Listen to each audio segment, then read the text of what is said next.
right, it's Thursday evening, 7 o'clock. You know what time it is. It's time for TitleTown Throwdown here on all SFB NRI platforms, not to be confused with Green Bay's Titletown, because technically they've only won 4 Super Bowls, and there are 2 other teams in Milwaukee haven't done anything since. So, let's get that out of the way. But anyway, though, TitleTown Throwdown, great show for you. Host of And That's the Game Weekly and Sports World Weekly, Matt Jolis is going to join us very shortly. Just wanted a couple things out of the way right now. We are going to have a hockey season. Believe it or not, we are going to have an NHL season. The Boston Bruins season is projected, nothing official yet, is to open sometime around January 13th. They'll be in a division with the Buffalo Sabres, New York Rangers, New York Islanders, Philadelphia Flyers, Pittsburgh Penguins, Washington Capitals, and the New Jersey Devils as part of the temporary NHL realignment this year. And they use those names. So they're probably going to be the only teams that the Bruins see all season long. There's going to be a Canadian division because of all the COVID issues.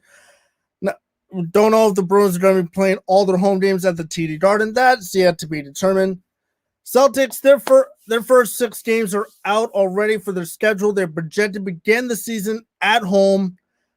I'm pretty sure they're going to be starting at the TD Garden. At home against the Milwaukee Bucks. They host the Brooklyn Nets on Christmas Day. Then they play a back-to-back with Indiana, both games in Indiana. And then they play the Memphis Grizzlies, and then they will be at the Detroit Pistons to open up the 2020-2021 NBA season. It's really hard to believe that we're already beginning with those. NHL just ended 3 months ago. The NBA, they ended, 2 months ago? Jeez. All right, anyway, great show for you here. So, as you see on the bottom of your screen, Major League Baseball sent a memo to teams to not expect the universal DH for 2021. Joining me to talk about it is Sports World Weekly host Matt Jolis. Matt, thanks for joining me here tonight. Hey, thanks for having me. No problem. So we all know that we had the universal designated hitter in 2020 because of all the COVID-related issues and just trying to get a season out there. So, and what that memo said to the team saying that nationally the pitchers had to bat in NL ballparks once again. What are your thoughts about the DH as a whole? Should Major League Baseball make it mandatory in both leagues, or keep it the way it is right now, or abolish the DH completely and we go back to how baseball was born? Yeah, it's kind of interesting because I look at the DH rule as it was, and you talk about baseball being born without the DH being in play. But then I bring it to the aspect that we have to look at where international play and the international rules have shifted in so many different sports, and where now how we play at all of the different respective levels have shifted to match the international games. So when you think about baseball, where it stands in the World Baseball Classic, in the Baseball World Championships, in the Olympics, the DH rule exists in international play. And so I look at it and I say, well, if Major League Baseball has a league or half of it, whatever way you want to call, the American League and National League are not actual separate leagues. It's more like conferences. Like having one that has the DH and one not having the DH is a little bizarre. And people still make that joke of calling the American League the junior circuit, but then you look at, the number of American League teams that have won World Series in just the last decade alone, and then you have the New York Yankees who have won Oblivion World Series. It just puts you to the point of realizing that maybe the way Major League Baseball needs to go for the future to make the game even especially more exciting is just have the DH. Because pitchers hitting is like watching an episode of South Park. I agree. I mean, I like the DH. Many guys like David Ortiz, he made a career out of being the DH. Edgar Martinez, he's in the Hall of Fame because of the DH rule now. So it really makes it go. A guy like Ortiz, Edgar Martinez, it took him what 4 or 5 tries to get into the Hall of Fame, and he was a primary designated hitter. I think Ortiz is better than Edgar Martinez in just about every batting statistical possible. Well, maybe the exception of his batting average. That's stats point. Ortiz had a 286 career batting average. That's nothing bad. But Ortiz though, Edgar Martinez is Edgar Martinez has been in the Hall of Fame for what, 2-3 years now? 3, I think. Yeah. Yeah. So with him being in the Hall of Fame as DH, it helps. It paved the way for Ortiz to get in there. Now the only question is, will Ortiz get in there first ballot as a first ballot? I think he should. I don't think he will. Probably a second ballot, but I'm not a Hall of Fame writer. Yeah, and that actually, when you think about the impact of David Ortiz to the game, both on and off the field, and obviously, if you want to talk just simply about on the field, the 2000s for the Boston Red Sox don't happen without David Ortiz. I mean, 2004 doesn't happen without David Ortiz at about 1:30 in the morning in the 13th inning. The Yankees win the ALCS in 4 and probably go on to win the World Series that year. But David Ortiz happens, and we have what's aptly known as 4 days in October. Where and one of the greatest stories ever in baseball history of coming back from down 3-0. So there is something to be said for having the DH position existing in and of itself. I will say, though, interestingly, as we mentioned David Ortiz, someone who went from the Minnesota Twins to the Boston Red Sox, we can talk about another DH who went from the Minnesota Twins to the Boston Red Sox in Mo Vaughn. Yep. And while Ortiz was a lot different than Mo Vaughn, because Ortiz actually had the ability to A, spray the ball, and B, could also actually play first base every once in a while. Mo Vaughn is what's wrong with DHs, which is that they simply go up there trying to hack big, and it's either strikeout or home run. There's no in between. There's no strategy of getting the small ball, the little hits to move. And I get it. The long ball, there's all the ever running joke, chicks dig the long ball, and it's like, sure, home runs are sexy. They look great on television. For those of us who are sportscasters, it gives us the opportunity to make some great calls. Chris Berman has made a career off of calling home runs, so yes, but at the same time, the designated hitter as a name isn't really what it doesn't describe the position correctly. I understand why they're saying it's a designated hitter because we refer to the batters as hitters. I think softball got it right by referring to it as the designated player. That I think, was a little bit of a better situation. Because also, and where softball has done something a little bit different, the DP does not have to necessarily sub for the pitcher. So if you have a Madison Bumgarner, a Zach Greinke, a Cole Hamels, pitchers who have been able to hit, on a consistent basis, and who can rake home runs. I know you and I were talking, off air. Greinke hit 4 or 5 home runs last year. I mean, uh, what something that we would think of as unheard of as a pitcher. It used to be the oh my god, the pitcher hit a home run moment, and now we see 21 pitchers in Major League Baseball that hit home runs last season.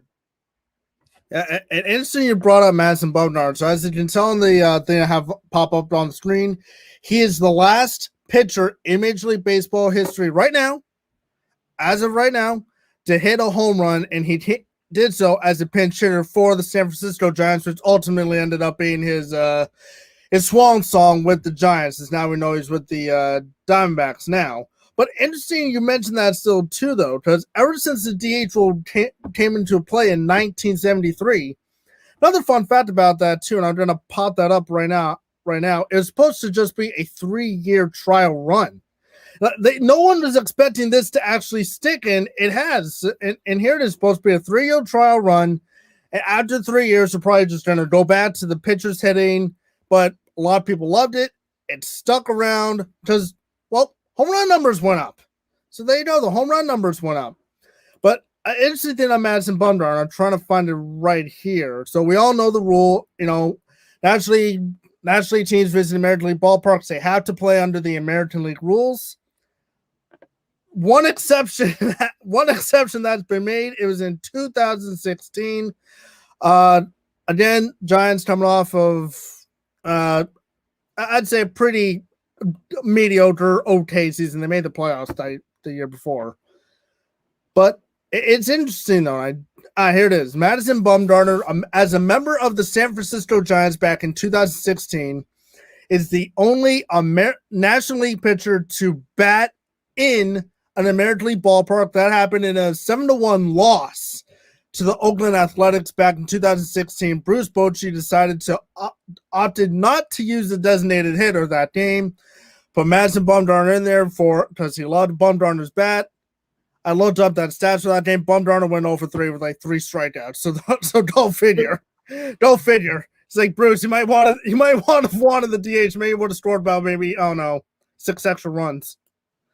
But you look at that and that's interesting. So you saw a National League manager opt to use National League rules in American League ballpark. The only other time we've seen a pitcher bat in an American League ballpark was 1976. Ken Brett, brother of MLB Hall of Famer George Brett. And he had a bat in a game against the New York Yankees as a member of the White Sox in 1976. Only other time. You never see an American League pitcher come up and swing a bat in an American League ballpark. Although it would be fun if you're a guy like Chris Sales coming off of Tommy John surgery and you tell him go pick up a bat and try to hit a 95-mile-per-hour fastball. As a Red Sox fan right now, you better be holding onto your chest and pray don't blow out your shoulder. Yeah, it also becomes a very interesting situation where you have to trace this even way back further into baseball history, and you can go back into way back into the days of Don Drysdale, and then you can go back even further than Drysdale if you want to, all the way back into Babe Ruth days.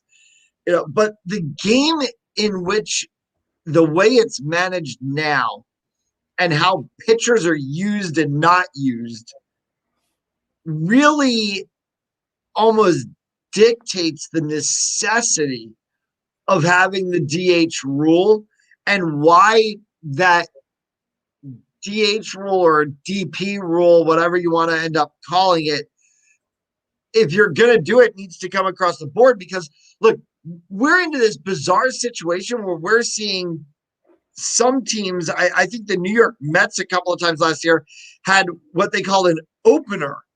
They had a pitcher come out and pitch literally 2 innings, and then they went into the bullpen, where we have like closers who come out and pitch an inning, 2 innings, and, that's the game. You don't have pitchers going out and throwing 8, 9, 10 innings anymore in a game. So the pitcher position has been essentially, I don't want to say discredited, but it's not what it used to be, and therefore, why are we continuing to, like, you're going to have a pitcher that's going to come in and start the game and possibly get pulled before their spot would even come up in the lineup. What's the point then?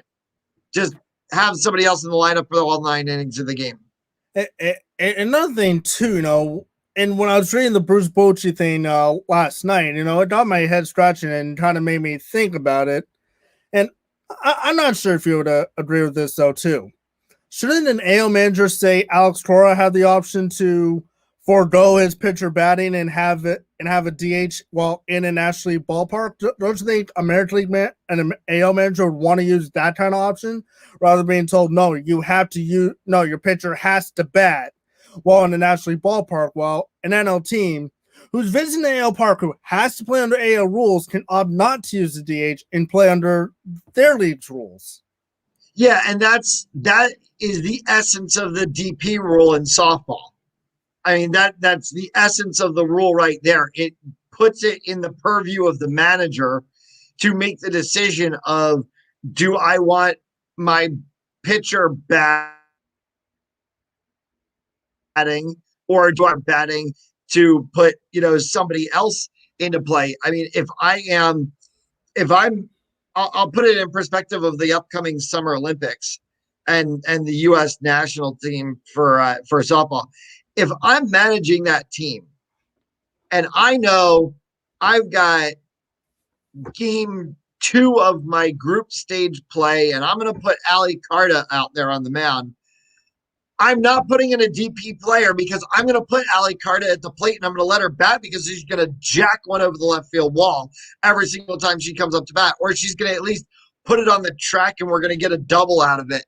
So, but I know 2 days later, if I've got another game and I've got Rachel Garcia on the mound, I'm putting in a DP player because as good a hitter as Garcia is, I can get a better opportunity off of it by putting a Bubba Nichols up to bat instead of having Garcia bat.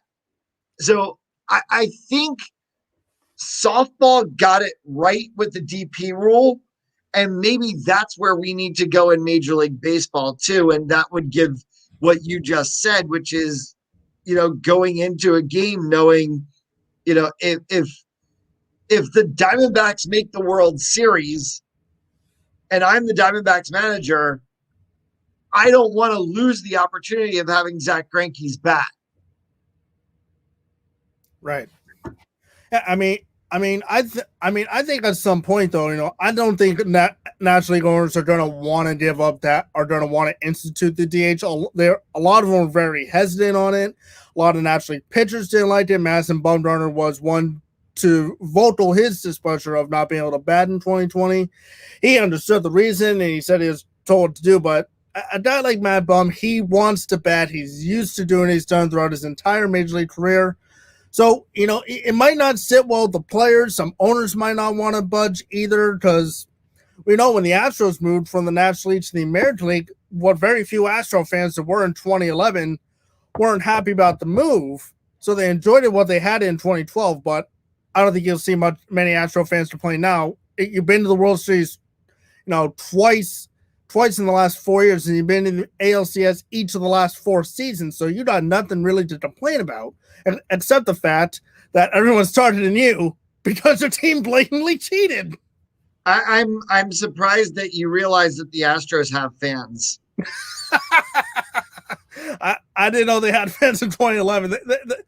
They have fans. A lot of them are probably bandwagon fans. So if I want, they were the introducers of the cardboard cutouts to make it look like the stadium was full. Anyway, though, but this got me thinking, though, if the National League isn't going to fully adopt the DH full time, maybe Major League Baseball should consider making it an option in NL parks. And what I mean by that is this. You give all teams that have to play in a National League ballpark, either whether they're a National League team full time or an American League team visiting National League Park once every 6 years per se. Now that's kind of how the schedule rotation works. I figured that out pretty quickly. So say the Red Sox are in Atlanta, and Alex Cora has the option to either keep his pitchers at bat and just keep using pinch hitters all the time, or after he takes the starter out and the pitcher spot comes up, he can use a guy like, say, Rafael Devers as the quote-unquote pinch hitter. Then in between innings, he goes to the home plate umpire saying, hey, Rafael Devers, he's now going to be the designated hitter, so that he'll bat ninth. His batting spot won't change, but you have the full length of your bench, so that way, A, in case of extra innings go on, and B, in case of an injury happens. I think that role would have been perfect in 2018 in the World Series for when Nunez was either hurt or he was acting. I don't know. If he was acting, I'd give him a 2 out of 15 for the acting job, but that would have been a little bit better. So that way, if Nunez did have to come out of the game, you had a guy on the bench that could play. I don't know where Nunez was playing at the time. I think third or second, one of the infield positions I can play, and that would have gave Cora a little bit of flexibility instead of Cora looking down and saying, "Dude, you can't come out. We have no one left on the bench." And Alex Cora certainly as hell wasn't going to take Chris Sale out of the bullpen and have him play third base. Then you're screwing up Chris Sale's routine. Right, exactly, and so I think there's not an easy answer to this, and it's kind of like the DH has been, I think, baseball's enigma since it began in 73, and we're gonna sit here and debate this every day until the game of baseball itself changes or we all decide that we've debated this so long that we just retire from sports media. I mean, look, like, there's no way that there's a right answer to this, but there's also no wrong answer to this. Right. This is one of those weird situations in sports where it's a debate that you can be on the complete opposite side of what I might think, what you might think, and I'm still going to say, okay, your point's valid. Like, I can't say you're wrong. Now, if you try to debate me on the offside rule in soccer, I'm going to tell you you're wrong. It's clear cut. It's in black and white what the law is in the game. But this is one of those gray areas that has so much ambiguity to whether it's right or wrong, that we can sit here and just there's no way to answer the question. Right, and last fun fact of the topic before we switch gears here before the break. Ron Blomberg of the New York Yankees was the first player to take an at-bat as a designated hitter in 1973. He got a base hit, Red Sox fans, I'm sorry, off of Louis Tion, I believe, at Fenway Park. So there you go. The Yankees can give you another little gut punch right there to the gut if they want to. You had to end this conversation on a Yankees fact. Jeez. It's okay. Red Sox fans still got the last laugh. They can say that they ruined the Yankees' chances at basically another dynasty in the early 2000s with the Dave Roberts steal and then the scoring of home, and then Ortiz rewrote history for baseball. Very true. All right. Another must-win game for the Patriots out in Los Angeles. Their final NFC opponent of the year. Their final non-divisional game of the season. We're going to preview that next. Don't go anywhere. You're listening to TitleTown Throwdown here on all SFBNRI platforms.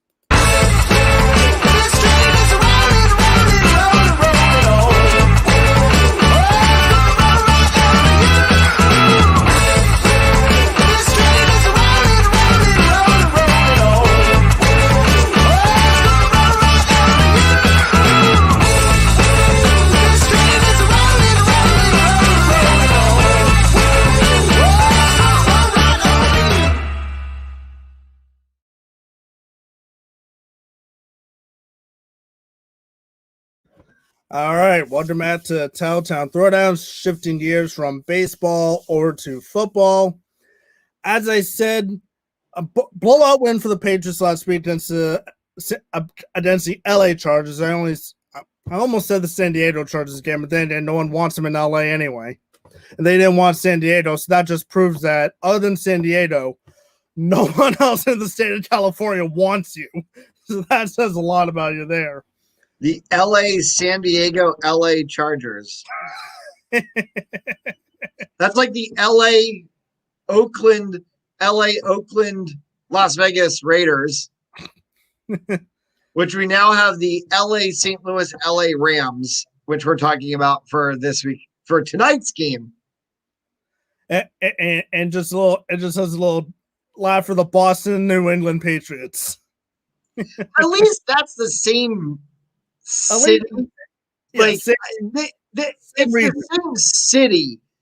Whereas when they moved from playing in downtown Boston at like Nickerson and all that, and moved to Foxborough Stadium, the name change was predicated by the move to Foxborough, that because they were no longer in Boston proper, they felt that the team needed to be more reflective than of the fans who come from all around the region, and therefore they changed the name to the New England Patriots versus just being the Boston Patriots, because they weren't actually in Boston anymore, and they wanted to be known as the region's team and not simply a city's team. But it's still the same. It's still the same place. It's still the same city. So it's not like all these other teams that have moved all over the place. And thank you for bringing up the Boston Patriots / New England Patriots, and the fact that we can talk about Patriots football now that I live 30 minutes from Gillette Stadium. I went to school 20 minutes from Gillette Stadium. That's where I spent a lot of Friday nights. But anyway, though, blowout win against the Chargers last week. Cam Newton, again, he didn't razzle-dazzle, but he didn't need to. The defense and the special teams, they took care of everything. But last week was really a great all-around, three phases of the game, dominated effort by the Patriots, something that we haven't seen in a while, really, in about the last 18 regular season games we've seen out of the Patriots. So that was an encouraging sign to see this team finally in all caps, get back to 500. And here's the thing, they're only a game behind both the Raiders and Ravens for relatively right on the doorstep of the playoffs, and 2 games behind both the 2 days behind both the Dolphins and the Bills to potentially win the AFC East. So much is still up for grabs for the Patriots. They are not dead ducks yet. And I know a lot of NFL fans don't want to hear this, but I'm going to say it anyway. They're that itch they just can't scratch. They won't go away no matter how much you knock them down or how much a certain quarterback leaves you for a dysfunctional Tampa Bay team. You know what? The Buccaneers were not as dysfunctional as they are now since they brought Antonio Brown in and stopped throwing to Miller. Why in the God's name have the Buccaneers, and I know Ruth and Coach Jay are going to probably love me for saying this. Why in the world did the Buccaneers stop targeting what was their best receiver to target Antonio Brown, who clearly showed in New England that he doesn't have it anymore and is just showing it in Tampa Bay too, that he doesn't have it anymore? I don't understand any of that. But hey, on the fact of the matter of you talking about Cam Newton not being so razzle dazzle, and here's what I really got to say to that: you don't have to be. I think a pitfall of the Patriots season this year has been, we saw what the Ron Rivera offense was in Carolina when Carolina had a razzle-dazzle offensive line and the ability for Cam Newton to do crazy stuff. And we expected that that's what we were going to get. But we don't have that same offensive line. We have Josh McDaniels as offensive coordinator, who, while he can be innovative, is also about as conservative as they come. And we're also missing a whole lot of people that could make it better than what it is. Cam Newton doesn't have to be razzle-dazzle to make it work.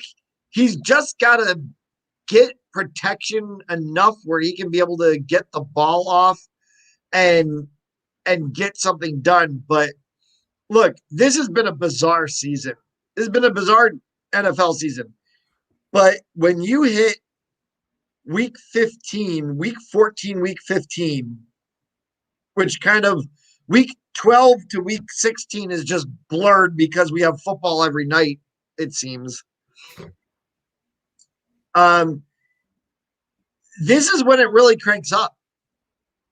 Like you almost have like weeks 1 through 13, and then you have week 13 to week 17, which is kind of its own season. And you just have bizarre things that happen and crazy things that happen. And, and ultimately, look, Tampa Bay has lost their last 3. The Patriots could potentially win their next 3. If they do that, all of a sudden, we're talking about the Patriots being AFC East champions and a potential 4 seed in the playoffs.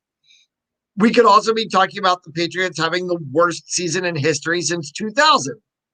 Like it's weird that it's flip sides of the coin. I mean, and you look at it, it's not just in the AFC East with the Patriots, but you look at, the NFC East. Everyone wants to say the Eagles and the Cowboys are dead. The Eagles have a 3% chance of winning the division. The Cowboys have a 1% chance of winning the division. 2 games over the next 2 weeks go the other way, and all of a sudden the Eagles have a 48% chance of winning the division. Like, they're going to go from 4 to 48%. It's possible for that to happen, and it's like, but you've got that. You've got the Cleveland Browns, who are not a dumpster fire team. Shocker. Baker Mayfield is dancing around the field. Like, I mean, the only thing that I've seen look right about this entire NFL season has been the Kansas City Chiefs and the Seattle Seahawks. Everybody else is suspected among us. Well, I don't know. I put Seattle in the sus department now after the loss of the Giants last week, which nobody saw that one coming. No one. Everybody's allowed to go to sleep once in the season. Yeah. You gotta. Pete Carroll is a shifty character, and he's always good at knowing when to take it off the gas a little bit and save it for the games in which you need it. And he knew that dropping a game like that wasn't going to hurt him in the division, and it wasn't going to hurt him overall. Yes, they lost a game to the New York Giants, and it looks bad because of what season the Giants are having. But it doesn't hurt the Seahawks that much in the overall. But to the original point, tonight's game, Cam Newton has to just do Cam Newton things. He's got to be able to read the field. He's got to be able to get off the line when he needs to get off the line. He's got to be able to have his A-gap to scramble, but he's got to have options open. And the offensive line needs to spy on Donald. If he is left open, it will be if he's left open too much, it will be a very long night for New England. And the LA Rams will be talking about how long is their playoff run going to be. Exactly. You know, the Rams right now, they're solidified in the playoffs at they're sitting pretty comfortably right now as the sixth seed, right, as I believe the fifth or the fourth seed right now. I think they're right now they own the tiebreaker over Seattle right now, so they lead the NFC West right now. But either way, they're in pretty good shape right now. But for the Patriots, though, you need every win possible because you look at the Raiders' schedules, is favorable to the Raiders. Look at the Ravens' schedules, pretty favorable to them. You look at the Colts' schedules, pretty favorable to them. The Dolphins' schedule, it's just about the same as yours, but not like, but they don't have back to back to back tough games like the Patriots do. The Patriots got the Rams tonight. They got the Dolphins next Sunday. They got the Bills that following Monday at home, a game that I was hoping to go to since it was my birthday. But you know, thanks 2020. But, Yeah. Hashtag COVID.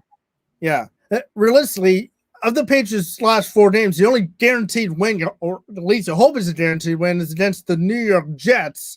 Although, knowing your luck, the Jets would have the number one pick wrapped up by week 16, and then they actually try to win a game in week 17 against you. Didn't we have a situation where the Dolphins were like the last place team in the AFC East, and we went to Miami and lost? Yeah, that does sound familiar.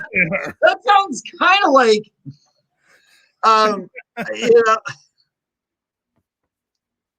it's just, there's got to be a lot of questions that need to be answered, that need to be asked and answered once this season is over. And I think, and I dislike the fact that I'm going to say this, but I'm going to say this. I think the question that needs to get asked and answered, and it's not just simply about players, is whether or not it's time for Bill to go. Yeah, I mean, for me personally, I think it's time for Bill to hand over the general manager duties to Caserio because hell, Bill Belichick's dog drafted, Kyle Duggar out of Lenore and Ryan. Look at how the season went. Division II season. So I don't think Bill's going anywhere personally, but I think it's time for Bill to hand over the general manager keys to Caserio because right now I'm a little more confident in Caserio getting the pieces that the Patriots need in the draft more than I am a Bill actually drafting these guys when he doesn't even go to the damn combine. Yeah, I also think that, yes, Caserio needs to take over GM duties, but I think it's time for Bill to go too. I mean, look, there's one thing to be said about legendary coaches and letting legendary coaches continue to coach, but there always becomes a time, whether it's been in the NFL, whether it's been in college, whether it's been in high school ball, you can see where the game gets away from them, where the game itself just advances too far that it gets away from them. And then it's also on the flip side of that too is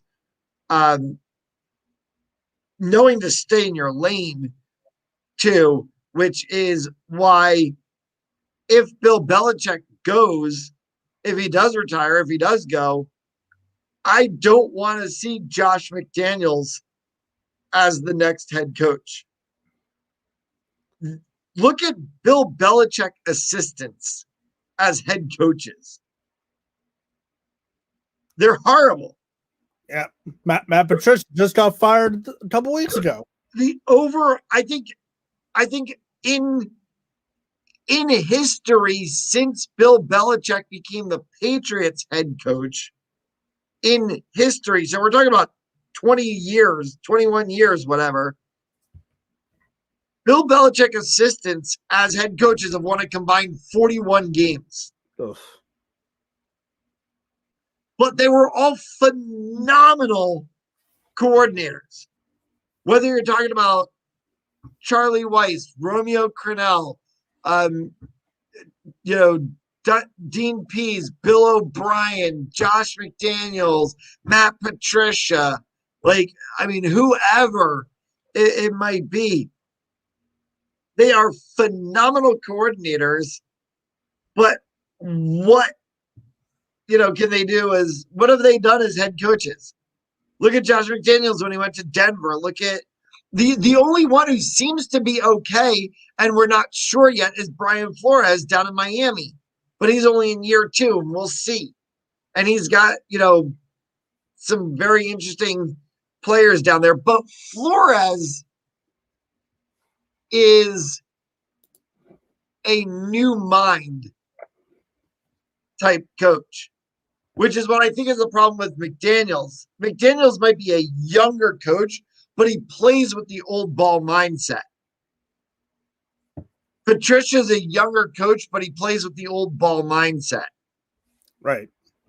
Brian Flores went down to Miami and changed what the Dolphins were doing. And look at where it's gotten them. He's in the building process. Then you have players who have gone on, and look at what Mike Vrabel's doing in Tennessee. So I'm going to throw an unpopular opinion out there. But if you want somebody who can take the Patriots in 2021 and forward in a new concept mindset and get them back to the Super Bowl and back to winning Super Bowls, the next head coach of the New England Patriots should be Teddy Bruschi.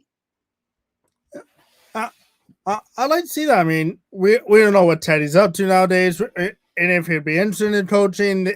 It's kind of like Jason Veritek, which, Veritek's capable of being a manager, but whether he wants to or not, we all know he doesn't want to. Takes the point why Alex Torres is back.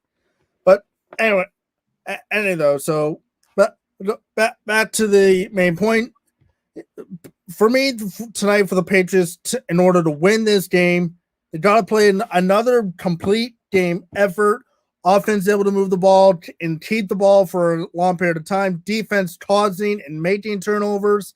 And special teams is putting the offense in a good position to either score, or if you find a hole like Darnell-Shevsky did the other day, take it and run it to the house. So another complete 3 phase of the game team effort against the LA Rams.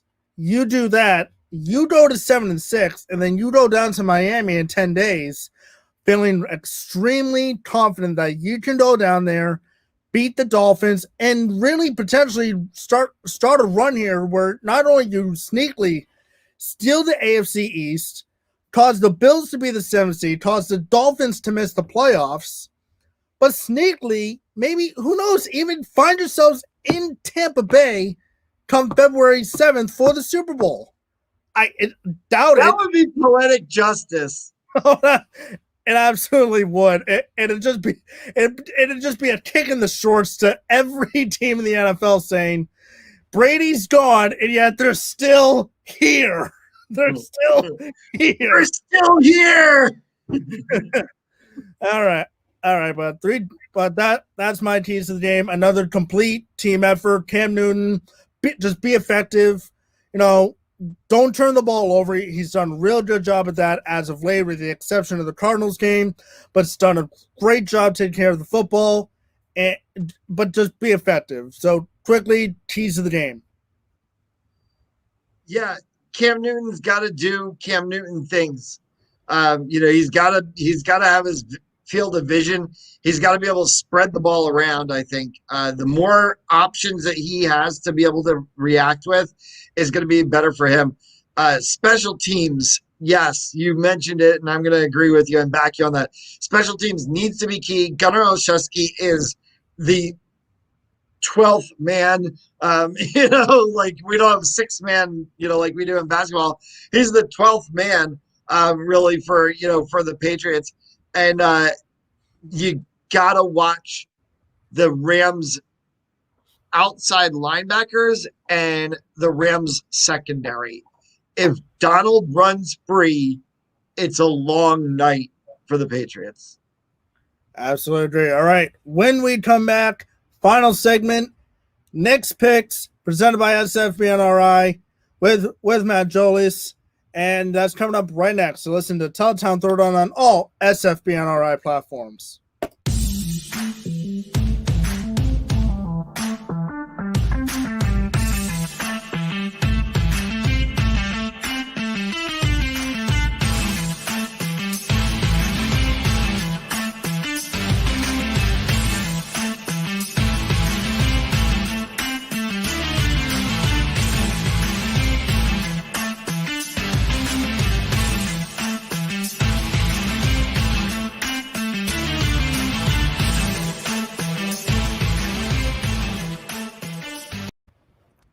Yeah, your promo has a nice little catchy beat to it. I like that.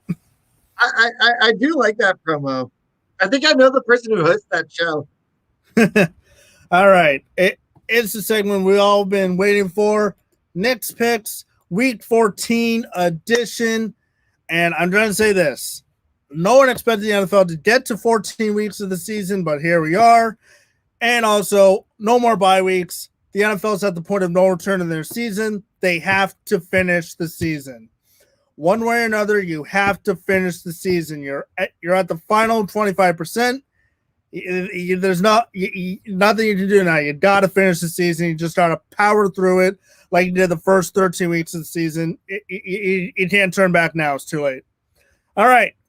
Thursday night football game. We just previewed the Pats and the Rams. I got the Patriots going here. Pats are my upset pick of the week. Rematch Super Bowl 53. So going Pats in the upset. 31-27. Yeah, I'm going to go New England Patriots. I think they showed last week that they're on to the second half of the season, which includes the playoffs. And so the Patriots are ready to go. I think they're gonna take this game. I'm gonna go a little bit higher than you. I'm gonna give them 36. All right. No particular score in these games. Just get through in rapid fire. The 6-6 Vikings taking on the 7-5 Tampa Bay Buccaneers. Tampa coming off a bye week, a much needed bye week. They've allowed 74.2 rushing yards per game this season. That is the fewest in the NFL. And especially when you got Dalvin Cook this week, this is going to be a great game, but I got the Tampa Bay Buccaneers prevailing this one. Tampa goes to 8-5. Minnesota falls to 6-7. Matt, how about you? Minnesota Vikings, because Tampa Bay needs to keep losing. You lost the last 3. Why not lose 4? The 11-1 Kansas City Chiefs visit the 8-4 Miami Dolphins. Kansas City has won 9 consecutive road games. That is the longest active streak. Kansas City's my lock this week. I think they take advantage of Tua Tagovailoa, and maybe, who knows, Tua gets benched again for Fitzpatrick. Who knows? But I'm going Patty Mahomes and the Kansas City Chiefs in this one. Chiefs 12-1, Dolphins fall to 8-5. Yeah, Patrick and his Mahomies are ready to roll. So Andy Reid's got his burgers and his face shield. I think Kansas City's a lock. The 6-6 Cardinals visit the 5-7 NFC East leading New York Football Giants. Arizona's lost 4 of their last 5 games after they started 5-2. Arizona's been in a free fall. The Giants on skyrocketing up. They've won 4 straight. They could potentially be the first team in NFL history to start 1-7, make the playoffs. Giants have been playing really well, so I'm going to go the Giants in here. Giants improved to 6-7, while the Cardinals will fall to that exact same record. I have all the admiration in the world for Kyler Murray and Cliff Kingsbury. Everybody knows I'm pretty big fans of them.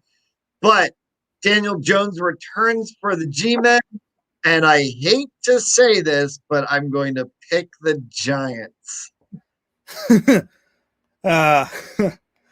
All right, the 8-4 Tennessee Titans take on the 1-11 Jacksonville Jaguars. Tennessee is 6-1 versus Jacksonville since 2017. I think this could be a trap game for Tennessee, just like it was last week against Cleveland. Jacksonville, they're not playing well. They're trying to tank as well for Trevor Lawrence, but the Jets aren't helping them out any much. But I still got the better team winning this game. The better team is the Tennessee Titans. I've never understood why there's NFL football in a college football city. The Jacksonville Jaguars just probably shouldn't exist or move to London or something. One way or another, it's the Tennessee Titans. I mean, can you honestly tell me that Ryan Tannehill is not going to have another great game?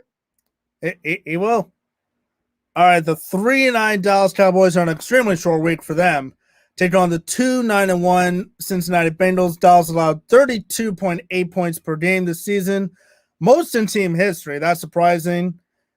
From what I saw Tuesday night, they did not look good. Greg Zuerlein couldn't hit the back end of a barn if he tried. I'll draw the Bengals in this one. This is a garbage can game anyway. So I'll draw the Bundles. There's a weird time when we used to talk about Dallas Cowboys and Cincinnati Bengals and previewing playoff games. I'm dating myself a little bit.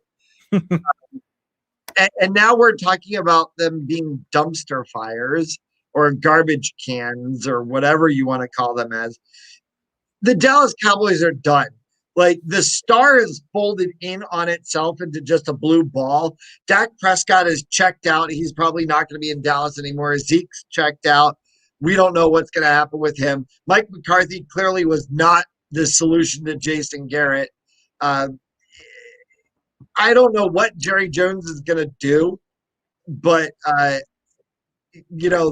this is a weird game. Hi.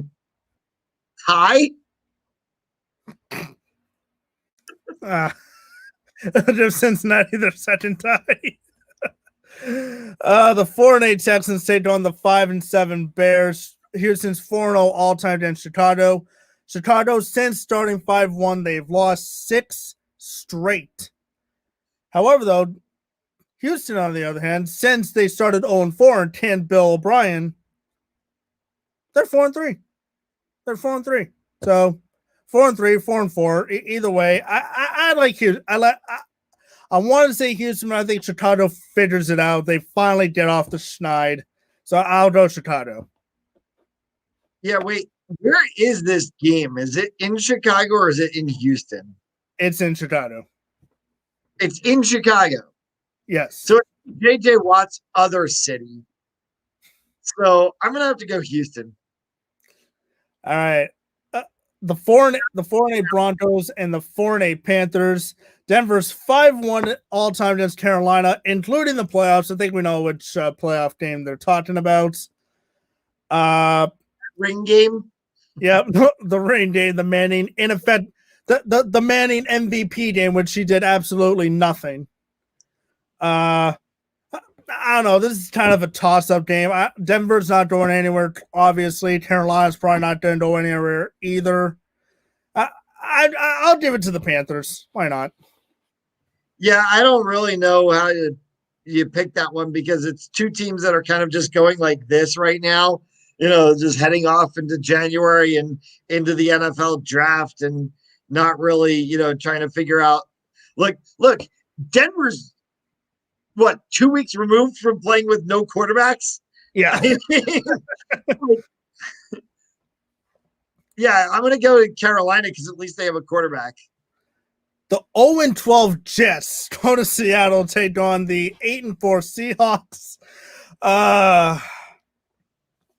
The Jets should be 1-11. Let's be brutally honest. But that all-out blitz plan cost Greg Williams his job.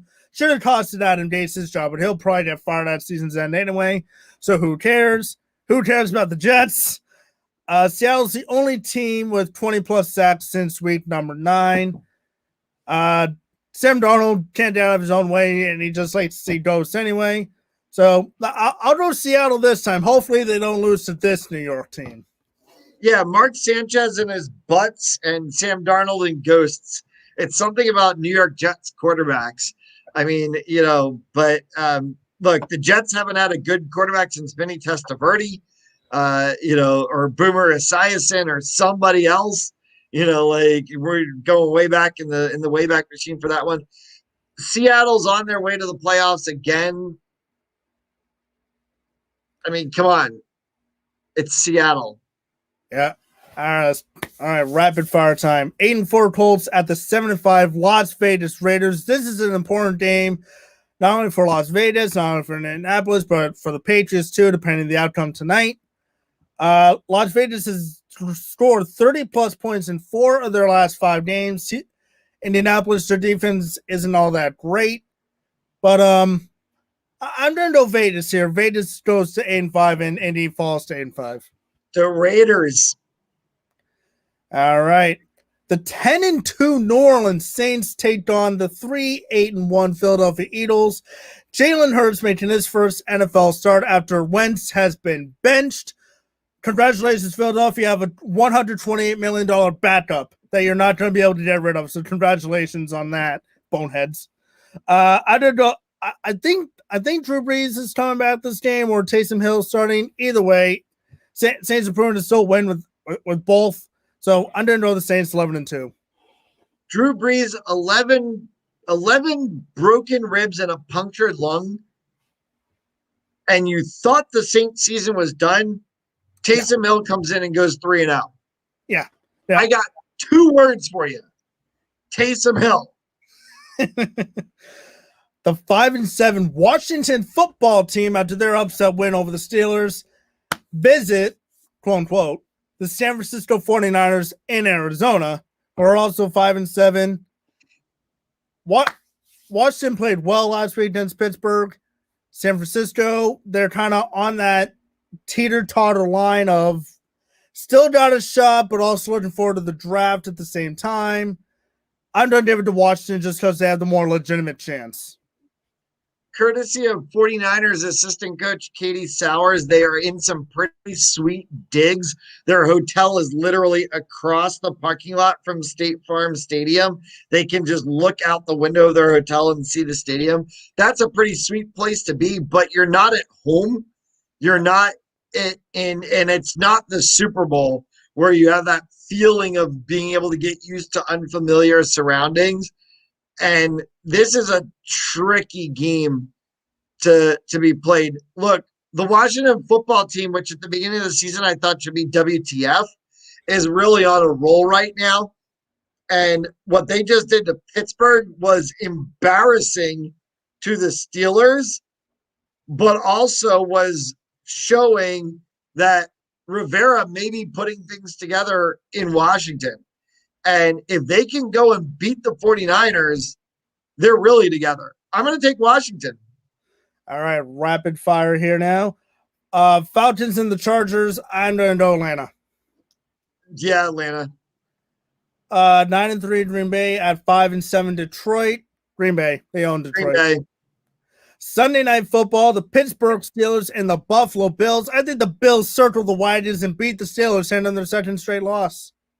Oh, I like what Josh Allen's doing, but I don't know. I think I'm going to go Steelers on that one. All right, and to wrap up week number 14, the 7-5 Ravens taking on the 9-3 Cleveland Browns. So the Cleveland Browns play the Cleveland Browns? I'm going to go Cleveland here. Baker Mayfield had a great game last week, and I think Lamar Jackson is an overglorified running back at best. So I'm going to go Cleveland. I love Baker Mayfield. I love what he's doing with the Brownies. I thought last week's game was entertaining, but Lamar Jackson is legit. I know you think he's an overglorified running back, but the dude can ball, and I got to take Baltimore. Yeah, no, Lamar Jackson has a good arm. I just think, at time, his ball's good. I just think his inaccuracy is what kills him. I'm not going to disagree with you on that. And before we go, Zach Drapo, we're sorry we're running on your time here, my friend. But so you guys still taking Juju for MVP? I just see that. That. Long shot, but he has a chance. He's not though. All right. We love you, Zach. Yeah. Matt, thank you so much for joining us. Good luck on Saturday morning on Sports World Weekly. As for you all, I'll be back next week. We got a lot to cover next week between the Celtics and the Bruins and really the NHL as a whole. We'll go over that next week. But for now, for Matt Jolis, I'm Nick LeBlanc. Thank you for listening to TitleTown Throwdown. MMA Complete with Zach Drapo is next. Thank you for listening.